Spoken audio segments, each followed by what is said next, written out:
እንኳን ለቅዱስ መድኃኔ ዓለም ወርሃዊ መታሰቢያ በዓልና በዚህ ዕለት ታስበው ለሚውሉ ለቅዱሳን አባቶቻችን ወርሃዊና ዓመታዊ በዓል በሰላምና በጤና አደረሳችሁ አደረሰን እያልኩኝ ከዚህ በመቀጠል በዚህ ዕለት የሚነበበውን የመድኃኔ ዓለም ድርሳን የዕለቱን ስንክሳርና ምስባክ እንዲሁም ቅዱስ ወንጌል እንደየቅደም ተከተሉ አሰማለሁኝ። አንድ አምላክ በሚሆን በአብ በወልድ በመንፈስ ቅዱስ ስም አምነን ሦስትነትን ያለማስቀደም ያለማስከተል በዕለተ ሰኑይ የሚነበብ የመድኃኔ ዓለምን ድርሳን በእግዚአብሔር ስም እናሰማለን። ማስተማርን ያከናወነ በገጹ የሚታይ በበረድና በእሳት ጠፈር ማደሪያውን የሠራ በቀኑ በኪሩቤል ራስ ላይ መንበሩን ያስያዘ መሄጃውን በነፋስ ክንፍ ያደረገ መሰወሪያውንም በጥላው ዙሪያ ያደረገ የሚያየው የሚመለከተው የሌለ አነዋወሩን በምስጢር ያራቀ በዋቲ የሰው ልቦና የማይደርስበት የመላእክትስ እንኳን ዕውቀት የማይቀርበው ምድርን የሚለካት ሰማይን የሚሰነዝረው ውሃን በእፍኙ የሚዛት ባህሩን የሚሰፍረው ውሃውን በደመና አይበት የሚቋጥረው ዝናቡን በጉም ክንድ ወደ ላይ የሚያወጣው በነጎድጓድ እግር የሚያሽከረክረው በመብረቅ ድምፅም የሚያናግረው የተሳለ ሰይፉን ከኃጢአተኞች ሥጋ የሚያጠግበው የቅናት ጦሩን ከሕግ ተላላፊዎች ደም ፈጥኖ የሚያሰክረው ደረቁን ከርጥቡ ጋር አንድ ያደረገው ውእዩን ከቆሪሮ ጋር አንድ ያደረገው የሚወደው አዳምን በምሳሌው ፈጠረው ቅን ፈራጅ ትዕቢተኛውን የሚያዋርደው የተዋረደውን የሚያከብረው ንስሐ የገባውን ይቅር የሚለው የሚያገለግለውንም የማይንቀው የሚከተለውንም የሚመራው ቸል የማይለው ዓለም የማይወስነው ግሩም ንጉሥ የዓለም ዳርቻ መሸከም የማይችለው አስደናቂ ሥራው በመናገር የማይፈጸም ልዩ ምስጢሩን በአድናቆት የማይፈጸም ነው። የሚወደውን ይወደዋል፣ ደስ የሚያሰኘውንም ደስ ያሰኘዋል። ስልጣኑ ሙሉ መለኮቱም ገዥ ነው። በስልጣኑም ሁሉን ይይዛል፣ ሁሉንም ይገዛል። እሱ ገዥ ነው፣ እሱ ፈራጅ ነው፣ እሱ ይቅር ባይ ነው፣ እሱ መድኃኒት ነው። ለሱ እንስገድለት እንገዛለትም ዛሬም ዘወትርም ለዘላለሙ አሜን። ርዕሰ ልቦናችንን እናንቃ፣ የአንደበታችንም አውታሮች እናንቀሳቅስ። አፋችንን እንክፈት፣ ከንፈራችንን እናሳምር።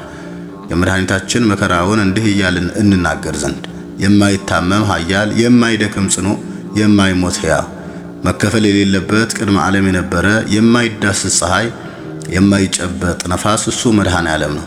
ስለኛ መከራን ተቀብሎ ለሁላችን ቤዛ ይሞት ዘንድ በድንግል ሥጋ ሥልጣኑን ፈጽሞ የሰወረ ለአባቱ አስደናቂ ጥበብ እሱ ነው። ለወለደውም ሐሳቡ ክንዱ ነው።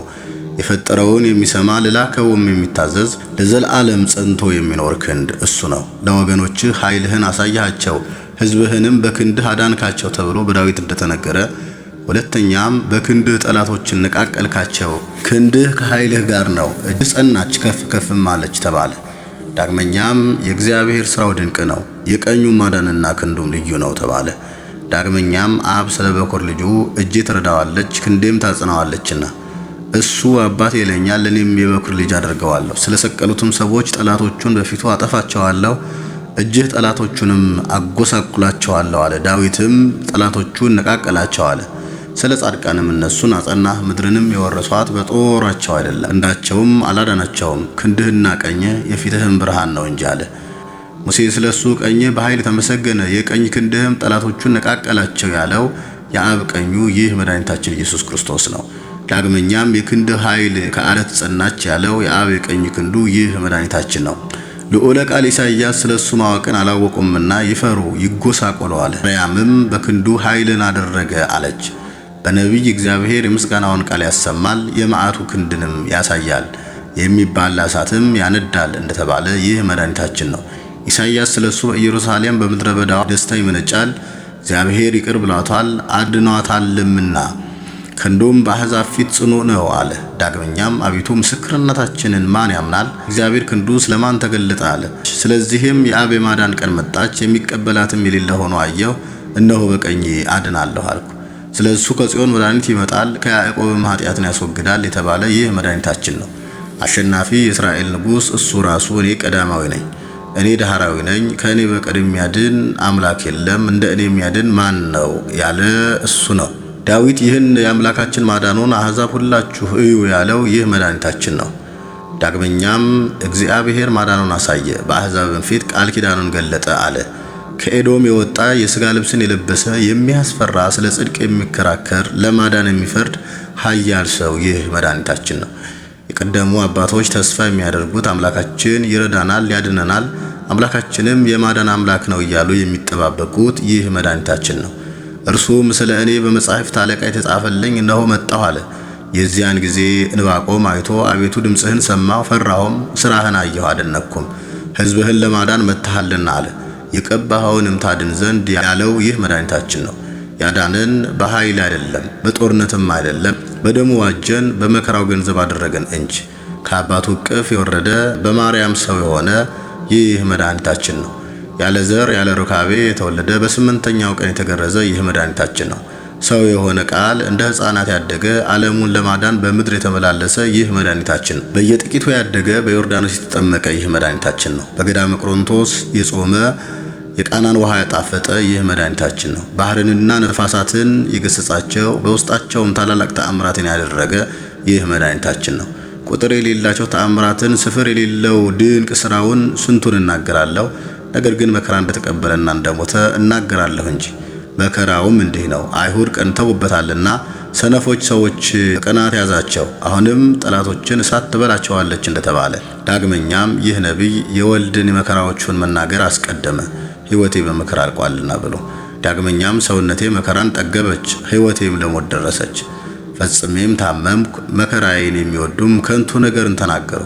ሁልጊዜም በአደባባይ ይፈትኑኛል። መከራዬ የሚወዱም ይደሰታሉ፣ በመከራ የሚደሰቱ ሁሉ ይፈሩ ይዋረዱ።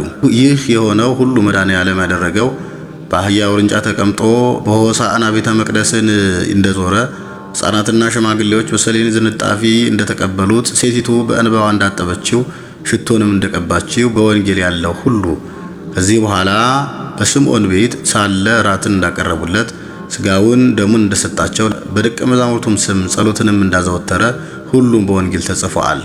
የዚያን ጊዜ ሐሙስ ማታ ሰይጣን ከህብስቱ ጋር ወደ አስቆሮቱ ይሁዳ ልብ ገባ።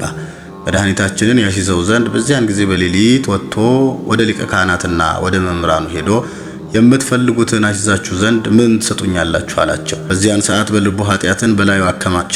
ወደ ውጭ ይወጣል፣ ይነጋገራል፣ በእኔም ላይ አንድ ይሆናል። የአፉ ቃል አመፃና ሽንገላ ነው። አፉ ክፋትን አበዛች፣ ልሳኑም ገመድን ታታ አለ። የአይሁድ ማህበርም 30 ብር ይሰጡት ዘንድ ተስፋ አደረጉለት። በዚያን ሰዓት ይሁዳ ወታደሮቹን ወሰዳቸው። ብዙ ወንዶች ሰዎችም ተከተሉት። የሹግ መብራትን የያዙ አሉ፣ ፋኖስም የያዙ አሉ፣ ሰይፎችንም የመዘዙ አሉ፣ ጦርንም የያዙ አሉ፣ ገመድንም የያዙ አሉ። እየቸኮሉ እየተፋጠኑ ሄዱ። የጻድቃን ነፍስ ያድነዋታል፣ በንጹሕ ደምም ይፈርዳሉ የሚለው ትንቢት ይፈጸም ዘንድ። መድኃኒታችንም በጌቴሴማኒ በተክል ቦታ ከደቀ መዛሙርቱ ጋር ነበር። ወደ እርሱም በደረሱ ጊዜ ይሁዳ መምህር እንዴት አለህ አለው። መድኃኒታችን ኢየሱስ ክርስቶስም የሰውን ልጅ በመሳም ታስይዘዋለህን? ከጠላት መሳም የወዳጅ መምታት ይሻላል ብሎ መለሰለት። ይህንንም ብሎ የከበቡትን ማንን ትፈልጋላችሁ አላቸው። እንዲህም ሲላቸው ወደ ኋላቸው ተመልሰው በምድር ላይ ወደቁ። መድኃኒታችንም አቤቱ የሚያሰቃዩኝ ምንኛ በዙ፣ ኃጢአትን የሚያደርጉ ብዙዎች በላዬ ላይ ቆሙ፣ እነሆም ነፍሴን አዳኗት፣ ኃይለኞችም በላዬ ላይ ቆሙ። አቤቱ በበደሌም አይደለም በኃጢአቴም አይደለም፣ ያለ በደል ሮጥኩ አቀናሁም እንጂ። ብዙ ውሾች ከበቡኝ፣ የሰቡ በሮችም ያዙኝ። ንብ ማርን እንደሚከብ በደልንም በእኔ ላይ መለሷት፣ ያጠፉኝ ዘንድ በእኔ ላይ ተነሱብኛል። ይህንንም ብሎ በፊቱ የወደቁትን በእሱ ላይ ፈቃዳቸውን ይፈጽሙ ዘንድ እነሳቸው። ይህ ሁሉ የሆነው ጲላጦስ እንደጠየቀው መድኃኒታችን እንደገሰጸው ደቀ መዛሙርቱም እንደሸሹ በወንጌሉ ተጽፎ አለ። ከዚህም በኋላ ወታደሮች መድኃኒታችንን ያዙት፣ እጁንም የኋሊት አስረው ወሰዱት። ሲወስዱት በመንገድ ላይ እየጣሉ በእግራቸው ይረግጡት ጀመር። መድኃኒታችንም እህሌን የበላ ተረከዜን በላይ ያነሳ አለ። የሚከቡኝ የሚያሰቃዩኝ ብዙዎች ናቸው ያለው ይደርስ ዘንድ እያሰቃዩት ወደ ሊቀ ካህናቱ ወደ ቀያፋ ወሰዱት። ወደ እርሱም በደረሱ ጊዜ የያዛችሁትን አላቸው። አዎን ያዝነው፣ እነሆ ከዚህ አለ አሉት። እናንት የሰይጣን ልጆች እንዴት ያዝነው ትላላችሁ? ዓለሙን ሁሉ የያዘ ዓለምን በንፍር ውሃ ያጠፋውን መያዙን ትቻላችሁን? የሰዶምና የገሞራን ሰዎች ያነደደውን እንዴት ያዝነው ትላላችሁ? የሰናዖርን ግንብ ያፈረሰውን እንዴት ያዝነው ትላላችሁ? የፈርዖንን ሰራዊት በጥልቅ ባሕር ያሰጠመውን እንዴት ያዝነው ትላላችሁ? በአንድ መልአክ ሰይፍ የዳዊትን ሰራዊት የመታውን እንዴት ያዝነው ትላላችሁ? ሕዝቅያስ በቤቱ ዙሪያ 18,500 ከሰናክሬም ሰራዊት ያጠፋውን እንዴት ያዝነው ትላላችሁ? ታላላቅ ነገሥታትንና ከነሱ በታች ያሉ ኃያላን መኳንንቱን የገደለውን እንዴት ያዝነው ትላላችሁ? በግብጽ ታላላቅ ተአምራትን በጣኔዎስ ባህረ አስደናቂ ሥራን ያደረገውን እንዴት ያዝነው ትላላችሁ? እናታችሁን መልአከ ሞት የያዛት የሰይጣን እጅ አባታችሁን ይነቀውና እንዴት ያዝነው ትላላችሁ? እናንተ ውሾች አንበሳን መያዝ ቻላችሁን? እናንተ ተኩላዎች መለኮታዊ ድብን ለመያዝ ችላላችሁን? እናንተስ መያዙን ባልተቻላችሁ ነበር። አባቴ የሰጠኝን ጽዋ ሳልጠጣው አልተውም ያለሱ ይህንን ይፈጽም ዘንድ በፈቃዱ ተያዘላችሁ እንጂ። ስለዚህም ነገር ኖላዊ ጠባቂውን እገድላለሁ በጎቹንም እበትናለሁ እንደተባለ በጎች ሸሹ አለ። ሰውነቴን ለበጎቼ ቤዛ አሳልፌ እሰጣለሁ ያለውን ይፈጽም ዘንድ ባሪያ ጌታውን ሸጠ። እናንተ ስም አጠራራችሁ የመረረ የጠላት ልጆች ሆይ ከግርማው የተነሳ ኃጥአን የሚንቀጠቀጡ የሌጊዮንን ሰራዊት የሚያሰጥም እሱን እንዴት ያዝነው ትላላችሁ? ቢያሰጥማችሁ ወይስ ድንጋይ ቢያደርጋችሁ ተሳነውን? እናንተ ሰነፎች የመድኃኔ ዓለም ጠላቶች ወዮላችሁ! የእባብና የእፉኝት መርዝ ፍሬያችሁ እንደ ሐሞት የመረረ ነው። ለአብ ለወልድ ለመንፈስ ቅዱስ ምስጋና ይገባል፣ ዛሬም ዘወትርም ለዘለዓለሙ አሜን። የተከበራችሁና የተወደዳችሁ እግዚአብሔር ቤተሰቦች፣ የመድኃኔ ዓለም ወዳጆች፣ ከዚህ በመቀጠል ደግሞ በሐምሌ 27 የሚነበበውን ስንክሳር እናሰማለን። አንድ አምላክ በሆነ በአብ በወልድ በመንፈስ ቅዱስ ስም ሐምሌ 27 በዚች ቀን ኑጥ የሚባል አገር ሰው ቅዱስ አሞን በሰማዕትነት አረፈ። ይህም ቅዱስ ወደ ላይኛው ግብጽ በሄደ ጊዜ የቅዱሳን ሰማዕታትን ግፍ ተመለከተ። ወደ እንድናው ገዥ ወደ አርያኖስም ቀርቦ ክብር ይግባውና በጌታችን ኢየሱስ ክርስቶስ ታመነ። መኮንኑም ታላቅ ስቃይን አሰቃየው፣ ሥጋውን ሁሉ ሰነጣጠቀው፣ ረጃጅሞች በሆኑ በተሳሉ በብረት ችንካሮችም ቸነከሩት። ጌታችንም ያጸናውና ያስታግሰው ያለ ጉዳትም በጤና ያስነሳው ነበር። ከዚህም በኋላ በዚያ ያሰቃዩት ዘንድ ወደ እስክንድርያ ከተማ ሰደደው። ክብር ይግባውና ጌታችንም ለእርሱ ተገልጦ መታሰቢያውን ለሚያደርግ ገድሉንም ለሚጽፍ ስሙን በሕይወት መጽሐፍ እንደሚጽፍ ቃል ኪዳን ሰጠው። ይህንንም ቃል ኪዳን ከሰጠው በኋላ በታላቅ ክብር ወደ ሰማይ አረገ። አባ አሞንም ፈጽሞ ደስ አለው። ከዚህም በኋላ በዚያ ጽኑ ስቃይን አሰቃዩት። ክብር ይግባውና ጌታችን ኢየሱስ ክርስቶስ ከስቃዩ ሁሉ አዳነው። ይህንንም ባዩ ጊዜ ብዙ ሕዝቦች ስለ እርሱ በጌታ አምነው በሰማዕትነት ሞቱ። በውስጣቸውም ቴዎጲላ የምትባል ድንግል ነበረች። ወደ መኮንኑም ቀርባ እርሱንና የረከሱ አማልክቶቹን ረገመች። ክብር ይግባውና በጌታችን ኢየሱስ ክርስቶስ ታመነች። በእሳትም ውስጥ እንዲጥሏት አዘዘ። እሳቱም አላቃጠላትም። ከዚህም በኋላ ራሷን በሰይፍ ቆረጡ። የሰማዕትነትንም አክሊል ተቀበለች። ቅዱስ አሞንንም ብዙ አሰቃዩት፣ አባላዘሩንም ቆረጡ። ከዚህም ራሱን በሰይፍ ቆርጡ ዘንድ መኮንኑ አዞ ቆረጡት። ተጋድሎውንም ፈጽሞ የሰማዕትነትን አክሊል ተቀበለ። ለእግዚአብሔር ምስጋና ይሁን። እኛንም በዚህ ሰማዕት ጸሎት ይማረን፣ በረከቱም ለዘለዓለሙ ከኛ ጋር ይሁን አሜን። እነዋታ ሐጺን ዲቤሁ እለተተክላ እስከ አሰፈው አምላክ ኪዳነ መሐላ ወሰላም አዲ ለድንግል ቴዎጲላ እንተምዝሌሁ በሰይፍ መኮንን አቅጠላ። በዚህችም ቀን የነቢዩ ሕዝቅኤል የራእዩ መታሰቢያ ነው። የወንጌላዊ ዮሐንስም በእስክንድርያ ቤተክርስቲያን የከበረችበት ነው።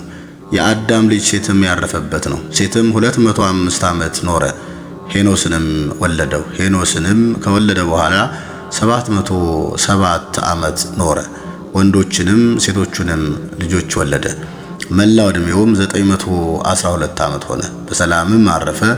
ለእግዚአብሔር ምስጋና ይሁን። እኛንም በቅዱሳኑ አባቶቻችን ጸሎት ይማረን ለዘለዓለሙ አሜን። ዘአቅረብኩ ማህሌተ አዘኪርየ አይላፈ እምለተ ጸምዱ ከዘልፈ ለላ አነብብ ተወከፍ ዘንዴቴ መጽሐፈ እንተረሰይ ከግዚኦ ጸሪቀ መበለት ኩፈ እምላብኡ ወላን ዘተረፈ ነቢያት ቅዱሳን ወሐዋርያት ሰባኪያን ሰማዕቶ ጻድቃን ወመላእክት ውሃን ደናግል አዲ ወመነኮሳት ሄራን ባርኩ ባርኮ ጉባኤ ዛቲ መካን እስከ አረጋዊ ልሂቅ ወንዑስ ሕፃን ለዘጻፎ በክርታስ ወለዛ ጻፎን ዘይደርስ ለዛ አንበቦ ለዘ ተርጎሞ በልሳን ሐዲስ ወለዘ ሰምዐ ቃሎ በእዝነ መንፈስ በጸሎተ እሙ ማርያም አራቂተ ኩሉም ባይስ ህቡረ ይምሃረነ ኢየሱስ ክርስቶስ። ከዚህ በመቀጠል ደግሞ በቅዳሴ ሰዓት የሚሰበከውን ምስባክና ቅዱስ ወንጌል እናሰማለን። ምስባክ ወቅዱሰ እስራኤል ንጉሥነ ውእተ አሚረ ተናገርኮሙ በራእይ ለደቂቅከ ወትቤ ሬሲ ረድኤተ በላዕለ ኃይል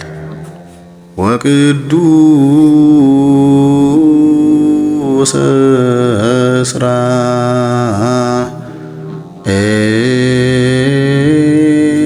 እስራኤል ንጉሥነ ውእተ አሚረ ተናገርኮሙ በራእይ ደቂቅከ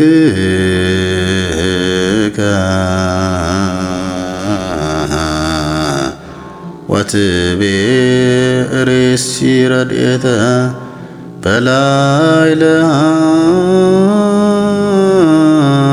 ኃይል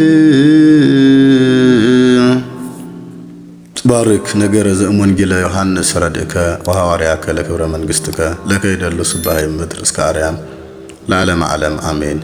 የቅዱስ ዮሐንስ ወንጌል ምዕራፍ 10 ቁጥር 34። ኢየሱስም እንዲህ ብሎ መለሰላቸው፣ እኔ አማልክት ናችሁ አልሁ ተብሎ በሕጋችሁ የተጻፈ አይደለምን? መጽሐፉ ሊሻር አይቻልምና። እነዚያን የእግዚአብሔር ቃል የመጣላቸውን አማልክት ካላቸው የእግዚአብሔር ልጅ ነኝ ስላልሁ እናንተ አብ የቀደሰውን ወደ ዓለምም የላከውን ትሳደባለህ ትሉታላችሁን? እኔ የአባቴን ሥራ ባላደርግ አትመኑኝ። ባደርገው ግን እኔንስ እንኳ ባታምኑ አብ በእኔ እንደሆነ እኔም በአብ እንደሆንኩ ታውቁና ታስተውሉ ዘንድ ሥራውን እመኑ። እንግዲህ ደግመው ሊይዙት ፈለጉ፣ ከእጃቸውም ወጣ። ዮሐንስም በመጀመሪያ ጠምቅበት ወደ ነበረው ስፍራ ወደ ዮርዳኖስ ማዶ እንደገና ሄደ፣ በዚያም ኖረ። ብዙ ሰዎችም ወደ እርሱ መጥተው ዮሐንስ አንድ ምልክት እንኳ አላደረገም፣ ነገር ግን ዮሐንስ ስለዚህ ሰው የተናገረው ሁሉ እውነት ነበር አሉ። በዚያም ብዙዎች በእርሱ አመኑ። በወልድ ያመነ የዘላለም ሕይወት አለው አለ ጌታ ለደቀ መዛሙርቱ። አነሳስቶ ላስጀመረን አስጀምሮም ላስፈጸመን ለልዑል እግዚአብሔር ክብርና ምስጋና ይሁን። ወስብሐት ለእግዚአብሔር ወለወላዲቱ ድንግል ወለመስቀሉ ክቡር። ይቆየን። አሜን።